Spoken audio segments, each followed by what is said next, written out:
Assalamualaikum warahmatullahi wabarakatuh. Perkenalkan, nama saya Mandalia Azifa dengan NIM 180162427. Di sini saya akan menjelaskan terkait sistem saraf pusat berdasarkan mind map yang telah saya buat. Jadi sistem saraf pusat sendiri ini memiliki pengertian sebagai bagian dari sistem saraf yang terdiri dari otak dan juga sumsum tulang belakang. Sistem saraf pusat atau yang biasa disingkat dengan SSP memiliki fungsi sebagai mengirim dan juga menerima informasi antara otak dan seluruh bagian tubuh lainnya. Otak dan juga sumsum tulang belakang memiliki fungsinya masing-masing. Kalau otak memiliki fungsi sebagai pusat pengendalian dan pengatur tubuh, sementara sumsum tulang belakang sebagai penghubung antara otak dengan organ-organ tubuh lainnya. Jadi contoh dalam kehidupan sehari-harinya yaitu ketika kita menjawab pertanyaan, otak berpikir dan sumsum tulang belakang meneruskan sinyal ke otot mulut. Lalu di sini saya akan menjelaskan bagian-bagian dari otak. Yang otak ini terdiri dari 3 bagian utama yaitu forebrain, midbrain, dan juga hindbrain.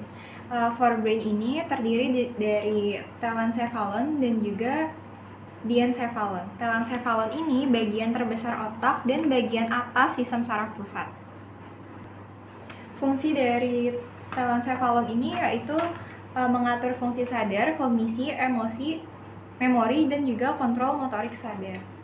Di telencephalon ini terdiri dari cerebral cortex. Cerebral cortex yaitu fungsinya sebagai lapisan terluar otak dan juga cerebrum sebagai bagian terbesar otak manusia. Jadi ketika diibaratkan dengan bangunan rumah, cerebrum ini bangunan dari rumah itu sendiri, sementara cerebral cortex ini dinding terluar dari bangunan itu. Lalu cerebrum ini terdiri dari 2 hemisfer, yaitu hemisfer kanan dan juga hemisfer kiri, dan terdiri dari 4 lobus, yaitu ada lobus frontal, parietal, occipital, dan juga temporal. Lobus frontal sendiri yaitu terdiri di depan atau di belakang dahi dengan fungsi yaitu sebagai perencanaan, penghentian, kontrol gerak tubuh, dan juga kepribadian. Contoh dalam kehidupan sehari-hari yaitu ketika kita menyusun rencana belajar. Saya akan memberikan suatu contoh kasus yang berkaitan dengan frontal. Jadi ada bapak-bapak yang bekerja di sebuah kontraktor bangunan, lalu bapak-bapak itu terdapat mengalami kecelakaan kerja dan besi itu menancap ke bagian kepala sehingga menyebabkan otaknya itu rusak. Nah, bapak-bapak tersebut ini setelah kejadian tersebut masih hidup, namun terdapat perbedaan dalam dirinya, yaitu perbedaan dalam kepribadian. Yang semula bapak ini dapat mengendalikan emosi dengan baik, menjadi tidak bisa mengendalikan emosi dengan baik. Itu artinya terdapat kerusakan pada bagian frontal. Lalu selanjutnya parietal. Parietal sendiri terletak di antara lobus frontal dan juga lobus occipital. Parietal sendiri ini berfungsi sebagai primary somatosensory cortex atau informasi indera somatis praba, contohnya yaitu tekanan, sentuhan, dan juga temperatur. Jika dikaitkan dengan kehidupan sehari-hari yaitu ketika kita merasakan panas saat menyentuh panci yang habis dimasak. Lalu ada occipital terletak di bagian belakang, yaitu fungsinya sebagai primary visual cortex atau menerima informasi visual. Contohnya ketika kita melihat warna dan juga bentuk benda.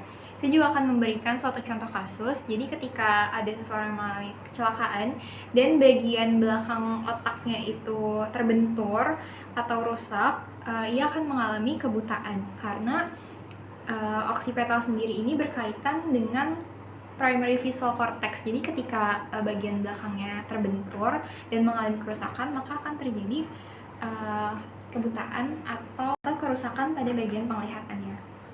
Selanjutnya yaitu temporal. Temporal ini terletak di atas telinga, yaitu fungsinya sebagai primary audio cortex atau indera pendengar dan juga pemrosesan bahasa. Contohnya ketika kita mendengarkan musik. Selain itu ada yang namanya sistem limbik, fungsi utamanya sebagai memori dan juga emosi, terdiri dari 2 struktur utama yaitu amigdala dan juga hipokampus. Amigdala ini sendiri berfungsi sebagai mengatur emosi dan juga fight or flight. Jadi ketika ada ular kita merasa takut, itu bagian dari amigdala. Selanjutnya yaitu ada hipokampus, yaitu menyimpan memori. Contohnya ketika kita mengingat pelajaran. Lalu ada yang namanya basal ganglia, fungsinya yaitu sebagai mengontrol gerakan sukarela dan juga membentuk kebiasaan motorik. Amigdala dan hipokampus ini terletak di bagian yang merah ini amigdala dan yang oranye ini hipokampus. Lalu selanjutnya ada diencephalon, terletak di bawah telencephalon, terdiri dari talamus dan juga hipotalamus. Talamus dan juga hipotalamus. Fungsinya yaitu menyaring dan juga meneruskan informasi sensori kecuali bau ke cerebral cortex.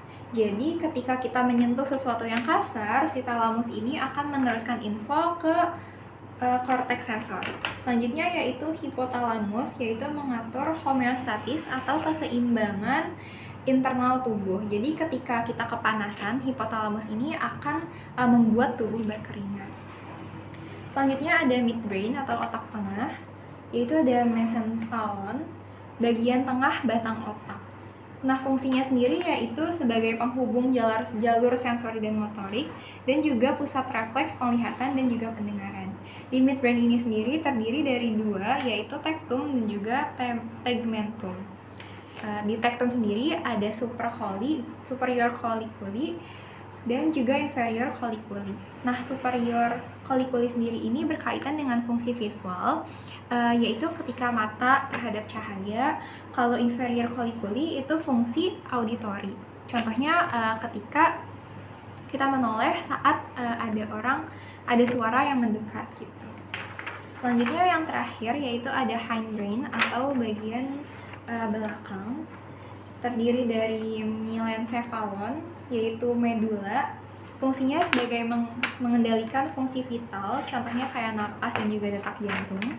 Lalu ada melencephalon yaitu pons dan juga cerebellum.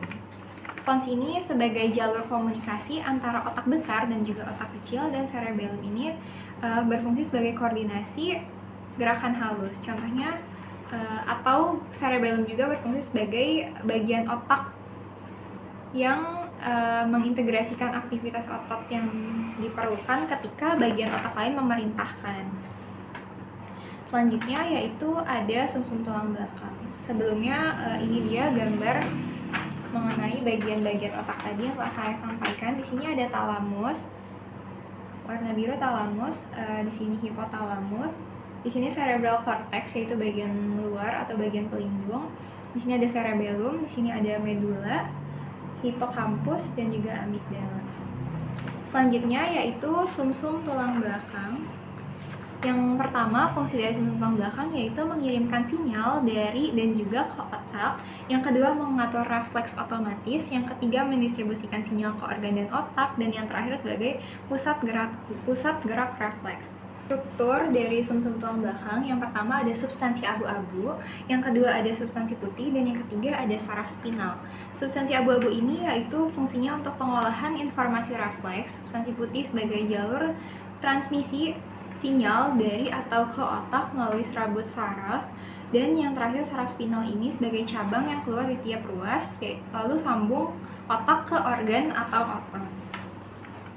Nah, contoh dari sumsum tulang belakang ini sendiri yaitu melangkah atau berlari ketika perintah otak disalurkan ke kaki melalui sumsum tulang belakang. Jadi ketika kita lari itu perintah dari otak disalurkan kepada otot kaki melalui sumsum tulang belakang. Selanjutnya yaitu ada anatomi dari sumsum tulang belakang.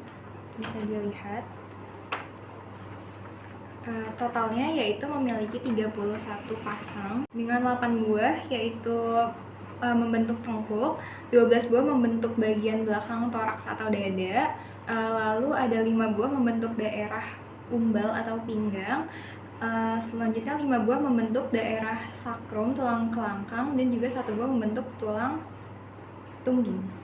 Akan menjelaskan bagaimana proses gerakan refleks itu terjadi. Jadi ketika ada rangsangan ini akan disalurkan ke serabut saraf sensorik, lalu ke sumsum tulang belakang menuju serabut saraf motorik, lalu ke otot. Contohnya ketika kita memegang panci yang panas itu akan refleks menjauh. Nah, itu cara kerjanya seperti yang tadi sudah saya sampaikan. Sekian materi yang dapat saya sampaikan. Semoga dapat dipahami dengan baik. Terima kasih. Wassalamualaikum warahmatullahi wabarakatuh.